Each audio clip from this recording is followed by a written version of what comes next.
샬롬 샬롬 샬롬 샬롬. 하나님 사랑합니다. 여러분 주 안에서 사랑합니다. 예, 오늘 출애굽기 32장 15절에서 20절 중심의 말씀이죠. 모세가 들이켜 산에서 내려오는데 그 중고판이 그의 손에 있고 그 판의 양면 이쪽 저쪽에 글자가 있으니 하나님이 만드신 것이요 글자는 하나님이 쓰셔서 판에 새기신 것이니라. 여호수아가 백성들이 요란한 소리를 듣고 모세에게 말하되 진토에서 싸우는 소리가 나나이다. 모세가 이르되 이는 승전가도 아니요 패하여 부르짖는 소리도 아니라 내가 듣기에는 노래하는 소리로다 하고 진에 가까이 이르라고 송아지하고 춤추는 것들을 보고 크게 노하여 손에서 판들을 산 아래로 던져 깨뜨리니라. 모세가 그들이 만든 송아지를 가져다 불살라 부수어 가루를 만들어 물에 뿌려 이스라엘 자손에게 마시게 하니라. TVN 채널에 하는 방송국에 유퀴즈 언 더 블록이라는 그런 프로그램이 있었어요. 이 프로그램은 일반 시민들이 길거리에서 만나 퀴즈를 내서 맞추면 100만원 상금을 그 자리에서 주는 그런 프로그램이죠. 진행자들은 추석 특집으로 그 인삼의 고장 풍리에 가서 프로그램을 진행하기도 했습니다.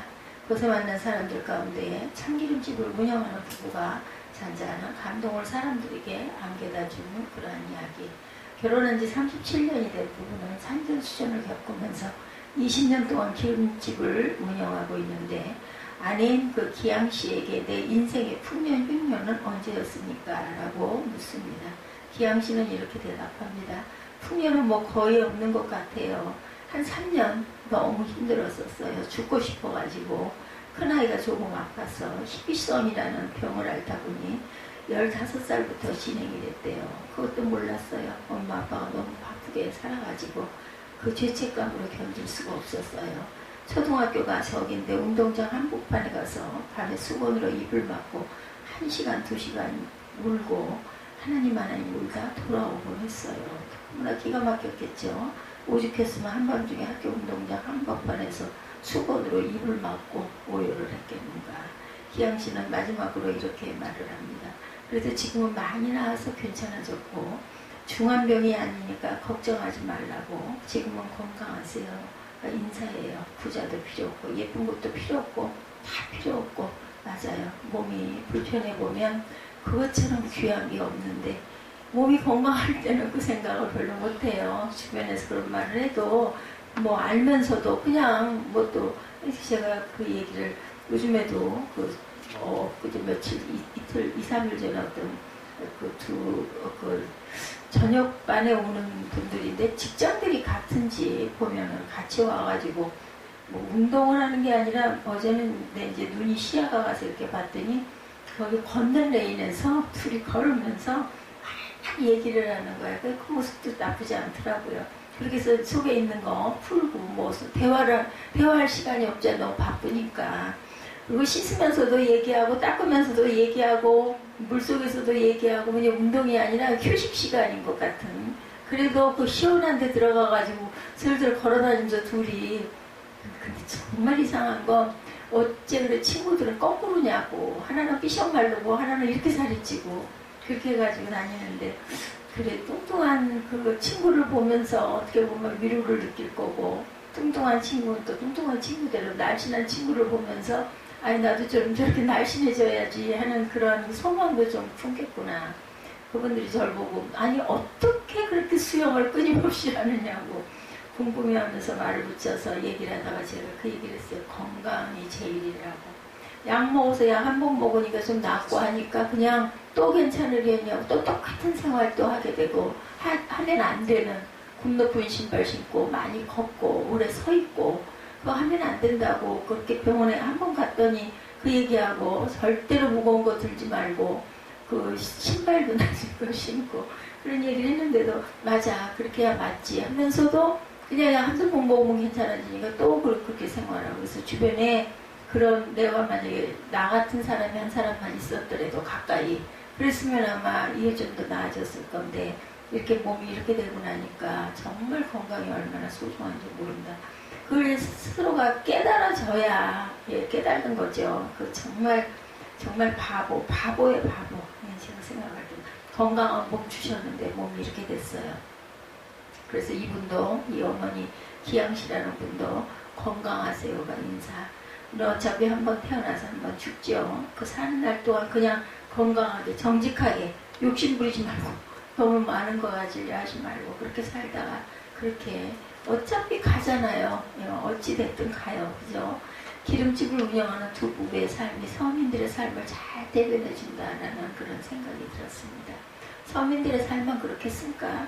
세상을 살아가는 많은 사람들의 인생 가운데 풍년보다 흉년이 더 많아요. 있어서 아주 저는 그 멋진 그 삼청동에 있는 그 이만큼 큰 성같이 생긴 그 집들 저쪽에서 살고 있는 주인은 도대체 어떻게 생겼을까 이런 생각이 들지만 그 사람들도 나름대로의 그렇게 정말 행복하고 좋고 그래서만 살겠느냐는 거죠. 누구나 안으로 들어가 보면 다 어려운 일들이 더 많아요. 그 흉년의 모습이 겉으로 드러나지 않아서 그렇지 사람마다 많은 흉년을 맞이하게 된다는 것. 흉년 가운데 고난들 가운데 하나님께서 우리를 깨뜨리시기 위한 것도 분명히 반드시 있다라는 것. 곧 하나님께서 인도하신 깨뜨리심이 있다라는 그거 우리에게 관여하시는 거라 감사해야 됩니다. 어떻게 보면 인생은 정말 블록 쌓기다 하는 생각이 듭니다. 아이들이 놀이 중에 블록 쌓기라는 놀이가 있죠. 하나하나 블록을 높이 쌓은 사람이 이기게 되는 놀이. 블록을 높이 쌓기 위해서 가장 중요한 것은 밑에서부터 중심을 제대로 잡고 블록을 쌓아 올려야 한다는 거죠. 만일 밑에서 조금이라도 중심이 안 잡힌 상태에서 쌓으면 어느 정도를 쌓을 수 있지만 그 이상 높이는 절대로 쌓을 수 없고 아래로 무너지죠. 블록을 쌓아가는 가운데 중심이 바로 잡히지 않았다는 것을 알았다면 어떻게 해야 될까? 처음부터 다시 해야 돼요. 그럴 때는 어떻게 유행을 바라고 제발 떨어지면 저도 이거 한 기억이 있습니다. 아무리 그래봤자 어느 순간 가면은 와르르 무너져. 아유 정말 저는 싫어서 그거 안 해요. 블록을 무너뜨리는 중심에 흐트러진 부분도 다시 쌓아야 된다. 반드시 다시 쌓아야 그게 쌓일 수 있다라는 것. 그것이 블록을 높이 쌓을 수 있는 현명한 방법이라는 것을 우리가 알죠. 알면서도 그냥 어떻게 좀 요거 좀 했으면 이런 생각으로 조금 쌓습니다. 안 넘어지면 그때까지 가서 넘어져야 그때 다시 한다는 거죠. 우리 인생도 어쩌면 블록 쌓기와 같다는 생각 듭니다. 인생은 밑에서 하나하나 쌓아가는 것이고 쌓아가다 보면 제대로 쌓이는 것이 아니라 잘못 쌓여질 때가 너무나 많다. 잘못 쌓여져가는 다시 어디서부터 잘못되었는지를 다시 찾아서 그 지점에서부터 다시 쌓아가는 것이 정말 지혜로운 사람이에요. 늦은 것 같지만 늦었어도 다시 시작을 합니다. 사람들은 자신의 인생의 중심이 흔들린 채로 삐딱하게 쌓여감에도 불구하고 그것을 깨닫지 못하는 경우 항암치료, 방사선 치료가 방사선 꼭 방사선이 아니라 주사요법으로 하는 그 치료가 얼마나 지독하고 얼마나 그 사람을 죽이는지 정말 제가 옆에서 그런 이야기를 들으면서 정말 우리 그 유집사는 정말 다행이다. 그렇게 그런 거 안 하고 뭐 절제만 해내가지고 그 수술을 했는데 그래도 암이었기 때문에 보상도 받아가면서 그만큼 할 수 있었던 것 정말 하나님의 은혜라는 생각이 드는데 아마 본인은 그 생각을 못할 거예요. 왜 좀 이게 몸이 제대로 안 되나 이런 생각하면 안 된다라는 거. 제가 그 사무엘 그 할아버지 그 얘기를 제가 늘 안부를 묻죠. 요즘에 전에 들으니 그렇게 건강하고 하던 양반이 뼈만 남았대요. 그게 주사 맞을 때 그냥 맞았는데 맞고 나서 그 후유증이 그렇게 오래 가는 거죠. 그리고 나니까 이제 여기저기 당뇨도 있고 뭐가 어떻고 심장이 어떻고 계속 병원에 가시고 계속 그러니까 일주일에 그냥 나흘 닷새를 병원에를 그러면서도 뭐 사이사이에 천안에 거기가 좋아가지고 공기가 좋고 하니까 몸이 느끼는 거겠죠. 그러니까 자꾸 그리 내려가고 그나마 운전을 직접 할 수 있으니 얼마나 다행이고 감사할까 하는 생각을 해봅니다. 제가 들으면서. 왜냐하면 그분 나이나 제 나이나 한 살 차이밖에 안 나거든요. 그런데 나도 지금 그 시점에 있다는 생각을 늘 하면서 어느 날 정말 죽을 것 같이 그렇게 통증이 심할 때 그때는 정말 아주 정말 모든 게 다 싫어요. 그냥 누워있는 게 가장 편하고 그 사람들은 모를 거예요. 저보고 어떻게 그렇게 수영을 끊임없이 하는 누워있으면 이 눌리고 아픈 무거운 게 하나도 없으니까 너무나 좋은 거죠. 시원하고 너무 좋으니까 팔이 아픈데 팔이 굉장히 아파요. 왜냐면 모든 걸 다 팔에다 의지를 하는 것. 다리도 잘 안 차지고 다리를 심하게 좀 의식을 하고 누군가가 그 얘기를 했기 때문에 하는 얘기를 저는 항상 생각을 하니까 다리를 좀 제대로 찬다고 차면은 벌써 다리가 왼쪽 다리가 문제가 생겨요. 그렇게 하면 안 되는 거야. 그러니까 그냥 그런 식으로 욕심 부리지 말고 그냥 그렇게라도 뭐 사람들한테 미안하지만 어떻게 해? 어?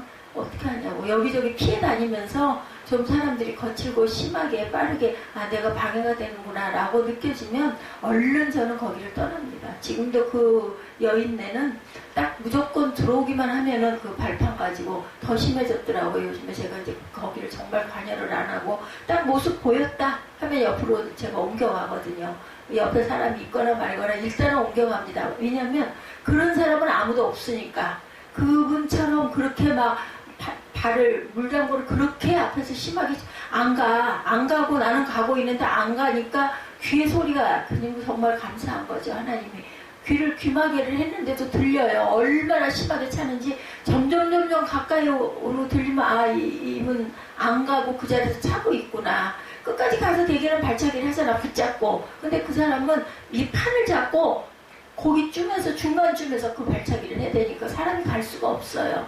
그러면 여지없이 서가지고 돌아보면 그렇게 하고 있으면 옆으로 전에는 옆으로 옮겨가서 옆 라인을 옆에 하나가 이쪽으로 가니까 왼쪽에서 다시 거꾸로 이렇게 갔는데 소용이 없더라고요. 그렇게 해가지고는 안 되니까 그냥 어느 쪽이든 일단은 옆으로 옮겨가가지고 그냥 좀 합니다. 거기서 그냥 마음속으로 아유 죄송합니다 하면서 해요. 왜냐면 뭐 사람이 거기도 하나밖에 없으니까 한 레인에 하나인데 함께 할 수가 없게끔 방해를 하니까 그래서 옆에 가가지고 하다가 아이들이 내가 할 수 있는 초중급반 레인에서 강습을 받고 있으니까 갈 자리가 없으니까 다들 강습을 하고 있으니까 갈 데 없고 4레인만 비어있으니까 하는데 그렇게 구니까 옆 레인으로 가서 옮겨가가지고 어떻게 몇 번 안 되면 걷지 속으로 하다 도저히 안 되겠으면 걸으면 되지. 그럴 때는 사람 사이에서 걸어도 뭐 어쩔 수 없지. 그러면 그 사람 가는 거 방해 안 하고 눈으로 보니까 피해주면 되니까.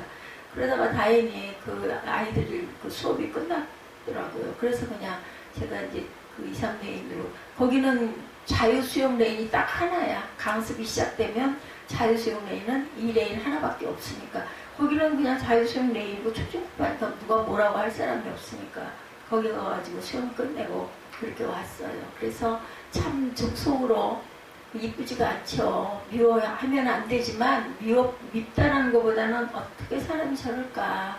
건강하고 자기 씩씩하고 뭐 수영을 잘하는 것 같지는 않은데 내가 보기에는 사무엘이 그 얘기하더라고요.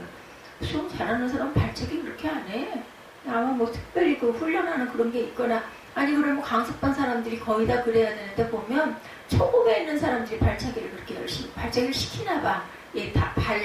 단련을 하게 하기 위해서 그걸 좀 하라고 시키니까 자기 나름은 들어오자마자 그 발차기 그거를 연습을 해야 되겠다 해서 하는지는 모르지만 그래도 사람이 수영을 하고 있으면 그건 좀 생각을 하면서 해야 되지 않나. 근데요 그건 언제가 됐든 꼭 돌려봤습니다. 그걸 본인은 모르는 거죠. 저 사람도 그 몸의 건강이 아닌 어떤 부분에 막힘이 있어 봐야 그 생각을 할 텐데 언제 깨달으려나. 근데 그거를 내버려주면 점점 더 그렇게 되거든요. 그걸 깨닫게 하는 누군가가 있다는 거는 감사해야 될 부분입니다. 그래서 하나님이 우리를 훈련시키는 것은 사랑해서 훈련시킨다라고 생각을 합니다. 이르든 늦든 그때는 반드시 온다라는 것 절대로 우리가 잊지 말고 합시다. 밑바닥까지 내려가게 하는 것은 하나님의 초청이라는 것을 생각할 줄 알아야 되는데 그렇게 생각들을 못하죠. 하나님께서 당신의 백성들을 그때까지 두고 보시는 경우도 있지만 아이의 높이 쌓아서 무너지기 전에 밀어서 무너뜨리는 경우 뭐 죽고 땀 흘리고 고생하고 거기까지 가면 뭐해? 톡 치면은 와르르 쏟아지는 걸. 네? 사람은 기를 쓰고 했지만 하나님은 뭐 숨도 그냥 이렇게 되면 그냥 어느 시 전체가 다 그냥 땅바닥에 묻혀서 사람은 아예 흔적도 없이 없어져 버린 그런 사건들 우리 뭐 많이 듣지도 보지도 않는데도 엄청 많잖아요. 그러면 우리가 모르는 뉴스는 얼마나 많겠느냐는 걸 생각해야 합니다. 하나님께서 당신의 백성들을 그때까지 두고 보시는 경우도 있지만 그렇게 정말 무너지기 전에 직전에 밀어서 떨어뜨린다는 것도 생각해야 된다. 우리 가운데 그런 경험 하신 분들 아마 계실 거예요. 예, 우리 주위에 그런 분들을 본 적도 있을 겁니다. 이런 경험, 그동안 쌓아놓았던 것이 무너지고 저 밑바닥까지 내려가는데 너무나 힘이 들었던 이런 분들, 사람이 밑바닥까지 내려가면 비참해지죠. 자존감 다 무너집니다. 그렇지만 그 밑바닥에 내려가 보면서 하나님께서 왜 그렇게 하셨는지를 깨닫는 사람들은 일어날 수가 있어요. 깨닫는 사람들은 새 사람으로 변화가 됩니다. 그것처럼 귀한 게 없죠. 그것이 우리를 회복시키고자 하는 하나님의 초청이라는 것을 우리가 알아야 되겠다. 그 초청이 임하였을 때 정말 하나님께서 회복을 시켜주시죠. 금송아지를 만든 이스라엘 백성들의 모습, 오늘 본문에 모세는 하나님과 대면하고 하나님의 말씀을 받기 위해 40일 동안 시내산에 올라가게 됐어요. 공동체를 이끌어가야 하고 결정권을 가지고 있는 지도자가 40일 동안 부재 중이라는 사실은 이스라엘 백성들을 당연히 불안하게, 저라도 그랬을 것, 죽었나? 살았나? 뭐야 도대체 40일이 그게 짧은 시간 아니거든요. 더군다나 그 광야에서 얼마나 열악한 그런 환경이었겠어요. 그 모세가 지팡이를 가지고 여러 가지 그 기적을 만들어내니까 따라온 거예요. 그래도 살 수 있으려나? 저 사람 따라가면 내가 살까? 그러고 왔는데 없어. 이제는 그게 하루 이틀 열흘은 견뎠겠죠. 근데 20일 30일 되면 나라도 그러지 않았을까? 이거 어떻게 된 거야? 우리 이거 이러다 죽는 거 아니야? 어디 갔어? 그거 보고 따라와. 그러면 지팡이 어디 갔어? 이러지 않았겠냐는 거죠. 아론은 이스라엘 백성들에게 그것도 다독거리라고. 아론은 또 그걸 맡아내. 이거 어떻게 이 많은 사람들을 그러다가 내가 죽겠네? 아니 쫓아 저 때려 죽이면 죽지 뭐 그거 나 살아남겠어요. 그러니까 뜻을 받을 수밖에 없죠. 그러니까 한 방법이 근거리 빼가지고 그걸 지어 부수고 하면 그 시간이 걸리지 않겠어요? 그러면서 이 다독거리면서 여기다 우리 절하자. 임시방편으로 그럴듯해요. 그러니까 또 다 한번 해볼까? 이렇게 됐던 거겠죠.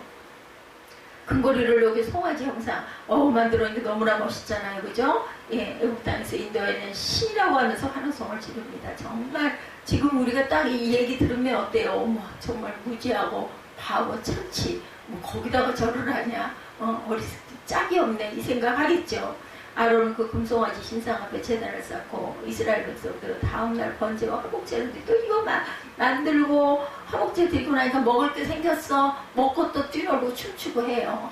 이제 우리는 살게 됐다 막 이러면서 보면 정말 미개하다라는 생각이 들지만 나도 그 경우가 당하면 어떨 것이냐. 이거라도 해봐야지. 응? 이거라도 해봐야지 하지 않겠나. 여기 있어요. 이거라도 해봐야 하지 않겠느냐는 거죠. 아니 벌써 이게 그 배터리가 떨어질 때가 안 됐는데 떨어졌네. 까만 게 그런 건지.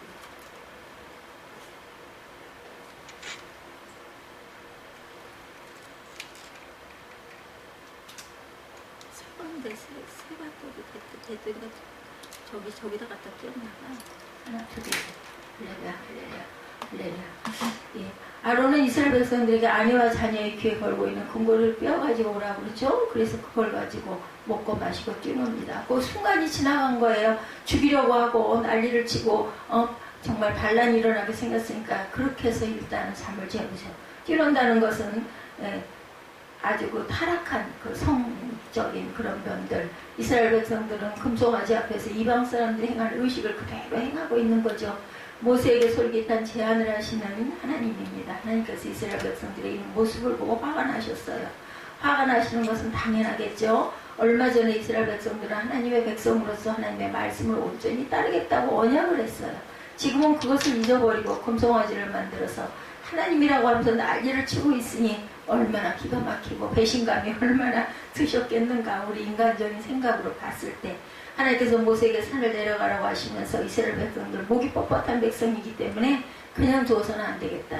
내가 하고 싶은 대로 할 테니 너는 말리지 말라. 그러시면서 하시는 말씀이 이스라엘 백성들을 진노하여 진멸해버리고 너를 통해 다시 큰 나라를 세우겠다.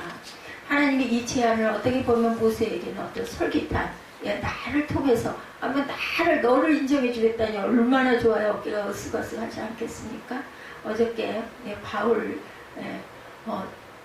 서울대학교 의대 전교에서 1등을 하는 그런 그 학생이라면서요. 그 사람한테 자기 논문이 어렵다고 이해가 안 된다 그래서 그거 이해시키려 내가 간다고 하고 다녀오면서 나한테 들리겠다고 그래서 제가 하는 얘기가 아이 보내고 나면은 1시가 되는데 애 보내고 나면은 내가 좀 쉬어야 되니까 2시경에 온대. 내가 좀 쉬어야 되고 오늘 세차를 하러 애 따라서 나갔다가 올 거고 그러다 보면 피곤해서 나 좀 쉬어야 되니까 그냥 특별한 일 없으면 그냥 가시는 게 어떠냐고 그랬더니 그래도 왔다 어떻게 그냥 가냐고. 뭐 문만 열어놓으면 될 건데 문 열어놓으면 뭐가 돼. 내가 쉴 수가 없는데 와가지고 사람 있는데 잘 수도 없고 눕기도 힘들고. 근데 하필이면 그래놓고는 깜빡 내가 잠이 든 거예요. 낮에 너무 고나 정말 뜨겁더라고요. 그 타이어 바퀴가 새카매져가지고 그 더러워서 그걸 좀 닦고 났더니 그냥 아주 팔이 타는 것 같았어. 그게 땡볕에서.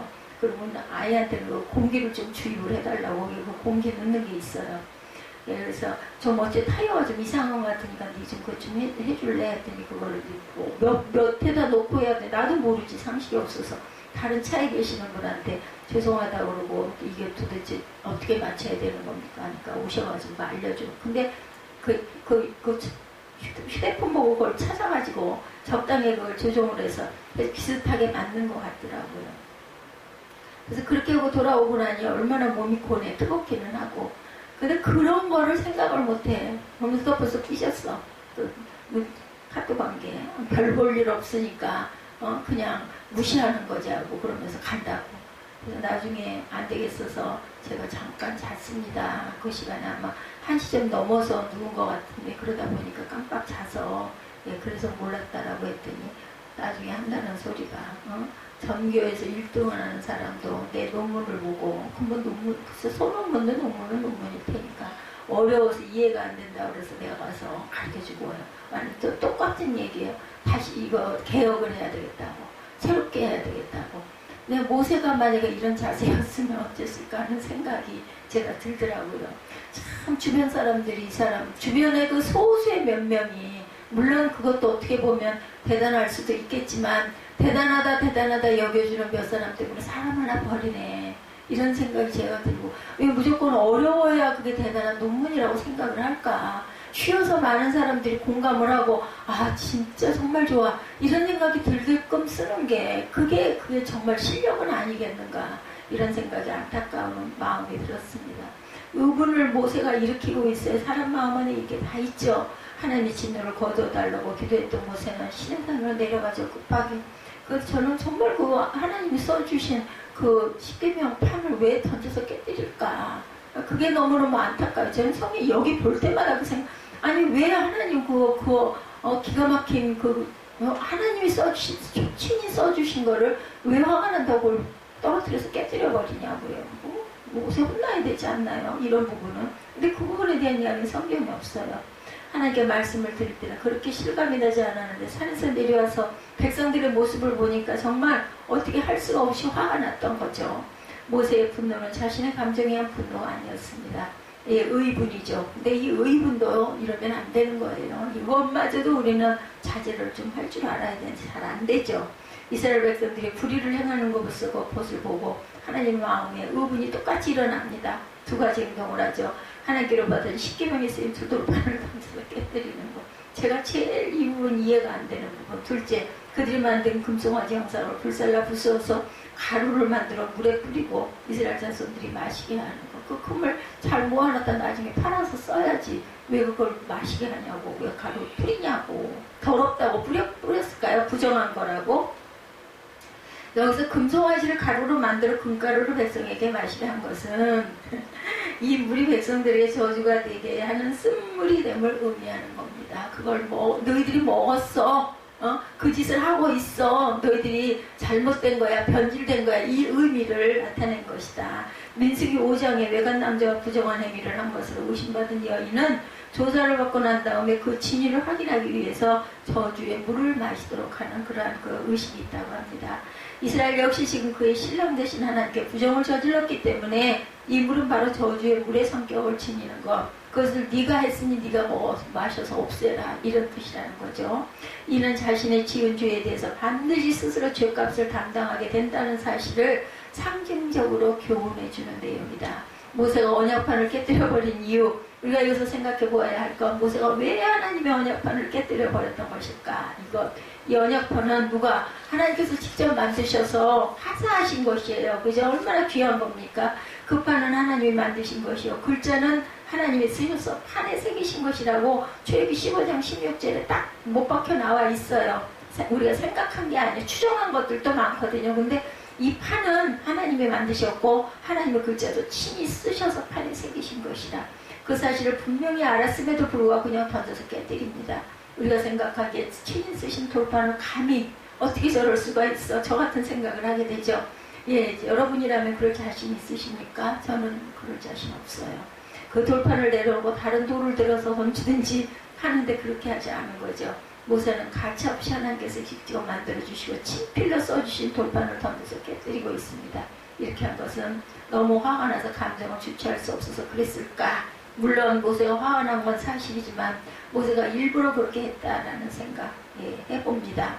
앞에서 하나님께서 모세에게 이스라엘 백성들을 진멸해버리겠다고 하셨어요. 그런 하나님을 겨우 달래고 모세가 내려왔는데 자기가 생각하기에도 너무나 기가 막힌 일이 펼쳐지고 있는 것을 보는 순간 화도 났지만 이들을 살릴 수 있는 방법은 무엇일까 생각을 합니다. 하나님보다 앞선 선수를 치자는 거죠. 이스라엘 백성을 향한 모세의 사랑입니다. 어렸을 때 우리 이런 경험이 있을 거예요. 아버지에게 혼난 짓, 엄마에게 혼날 짓 하면 어떻게 해요? 아버지 앞에서 어머니가 먼저 막 못되게 화를 내죠. 아예 그냥 보라는 듯이 막 화를 냈던 거 저도 그 기억을 합니다. 이런 수법을 모세가 쓴 거예요. 하나님보다 더 화를 내보는 거죠. 그래서 돌판도 깨뜨려버리고 너 죽고 나 죽자 하는 그런 마음을 먹었다는 거죠. 하나님 대신 먼저 화를 내고 조치를 함으로 이스라엘 백성에게 진멸되는 것을 막으려고 이렇게 했다라는 거. 썩 이해가 되진 않지만 이런 부분으로 생각을 해볼 수는 있겠죠. 예, 이스라엘 백성들은 하나님과 신의 언약을 맺었고 하나님 말씀대로 살겠다고 다짐했기 때문에 하나님께서 친히 써주신 돌판이니 그냥 너희도 끝이고 나도 끝이야. 우리 이렇게 하고 다 끝내 다 버리고 이 돌판이 무슨 소용이야? 이거 써주셨지만 너희들 벌써 이러고 있잖아. 깨뜨려버리고 우리 다 너 죽고 나 죽자. 이런 마음을 가졌다라는 거죠. 이스라엘 백성들이 하나님께 언약을 깨뜨렸기 때문에 죽어서 마땅해.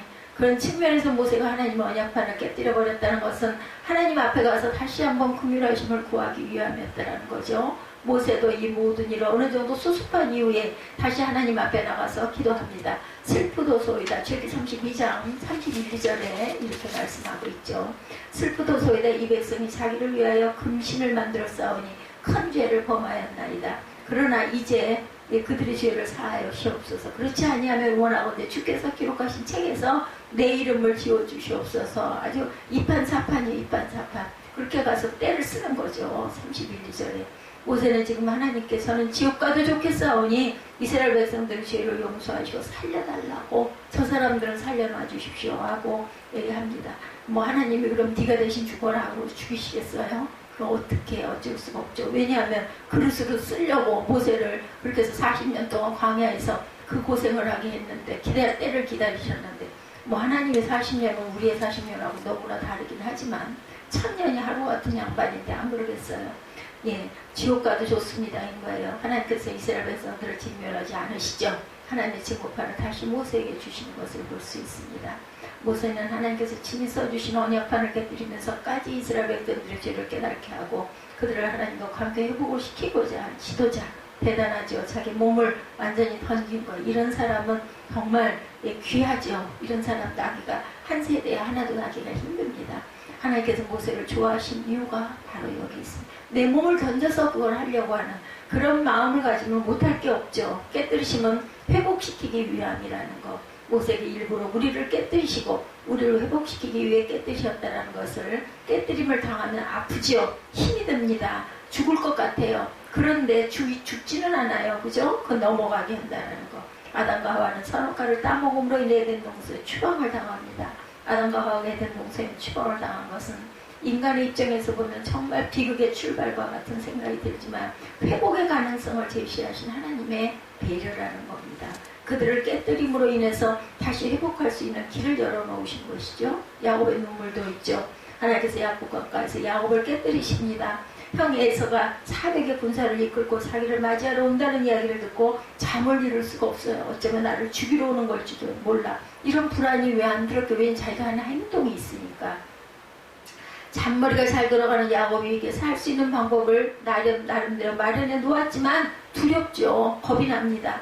야곱은 가족들을 먼저 강을 건너게 한 이후에 홀로 야곱 가까이 남아서 밤은 긴장의 밤입니다. 고통스러운 잠이 오겠어요. 이 밤이 지나면 형 에서를 만나야 했기 때문에 막판에 막다른 골목에 왔어요.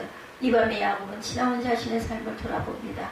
그 밤에 홀로 가까이 남아 자기에게 싸움을 걸어온 하나님의 사자와 씨름을 하죠. 이 씨름은 추석 장사 씨름대와 같은 것이 아니라 정말 살기 위한, 제가 수영할 때마다 그런 생각을 합니다.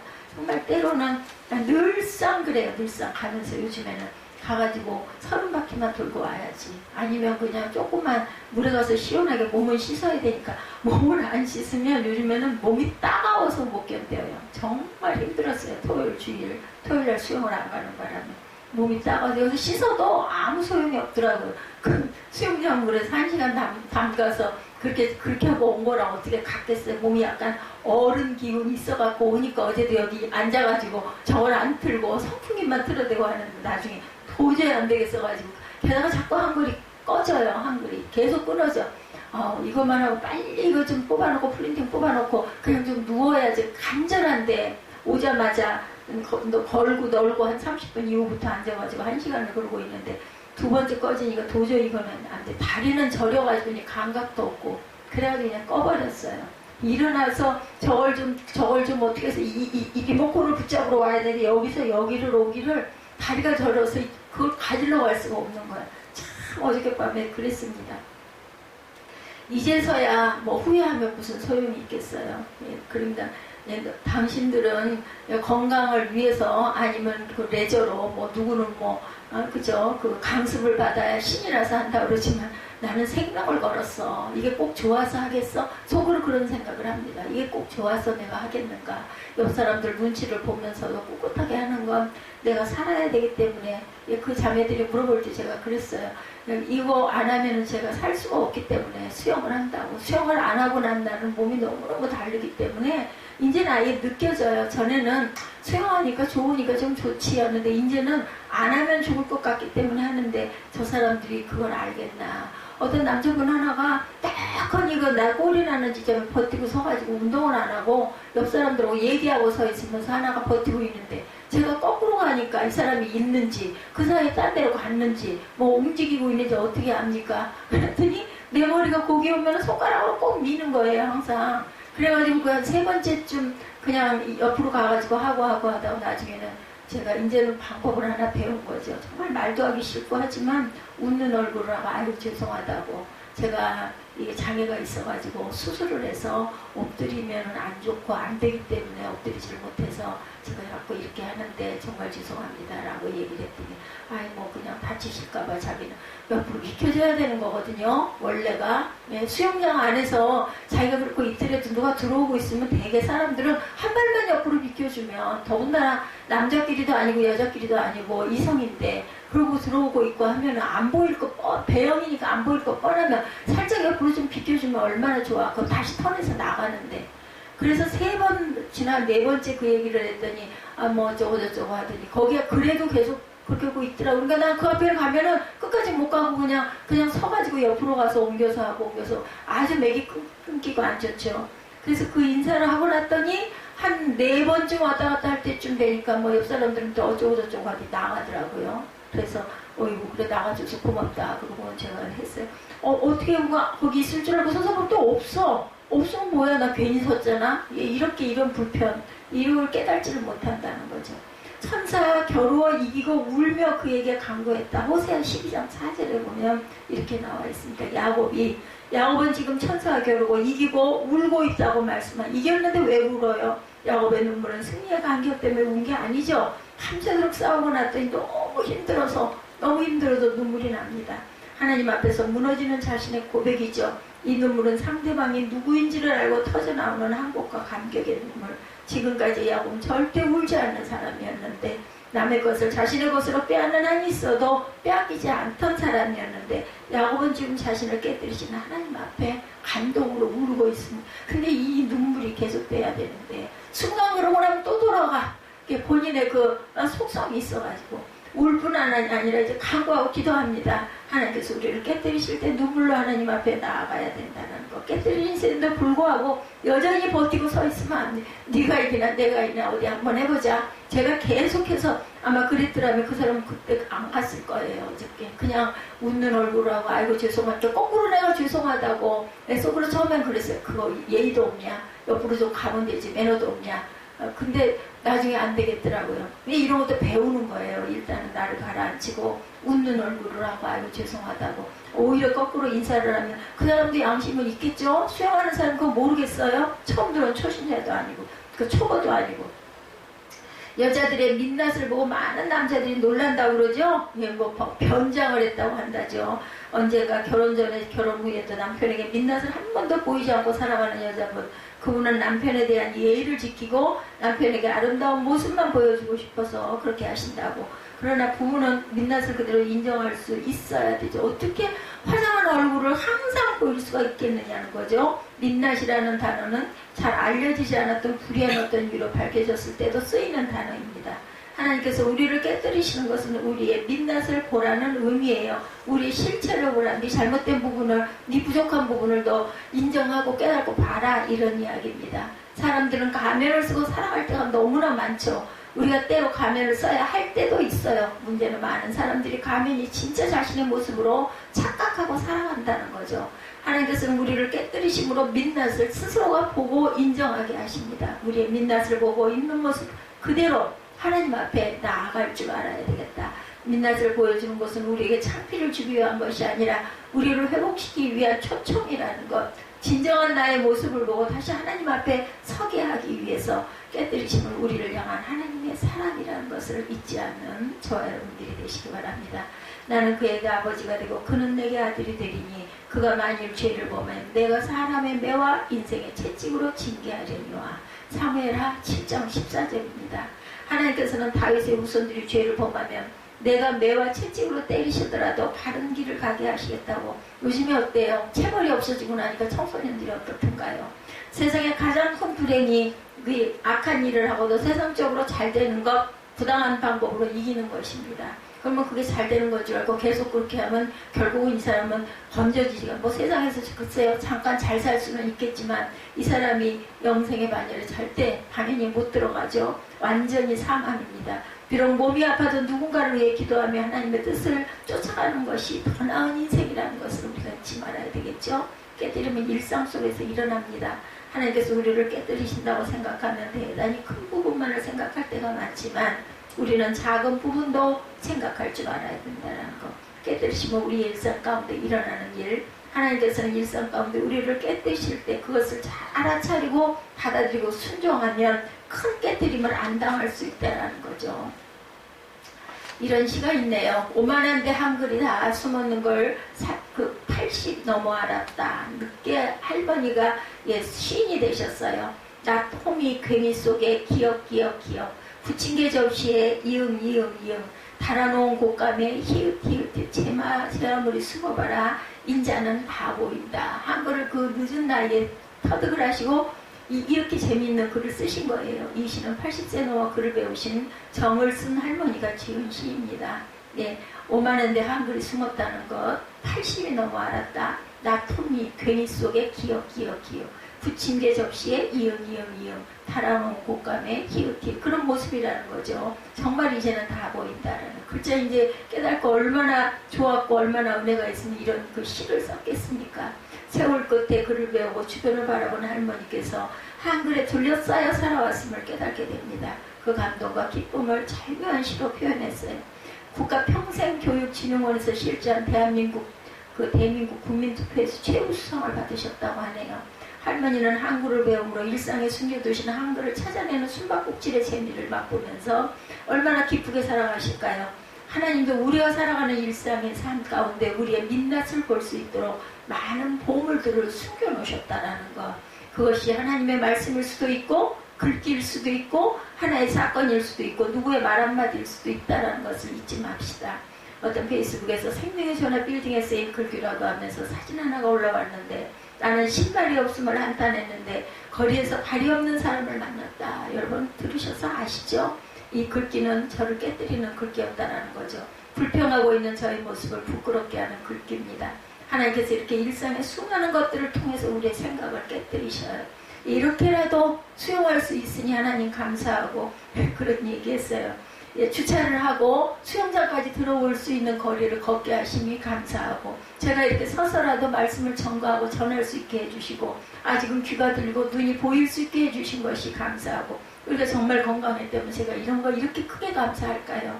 깨뜨림의 의미를 알고 우리는 회복할 줄 알아야 되겠다. 정말 너무너무 늦었지만 그래도 나머지 삶이 얼마일지 우리는 알 수 없지만 하나님께서 기뻐하시는 모습으로 성장하고 성숙할 줄 아는, 나를 회복시킬 줄 아는 저와 여러분들이 되셔서 하나님의 그 깨뜨리심을 감사하는, 나를 향하신 하나님의 그 사랑을 마음 가득 품고 오늘도 승리하시기를 주님의 이름으로 축복합니다.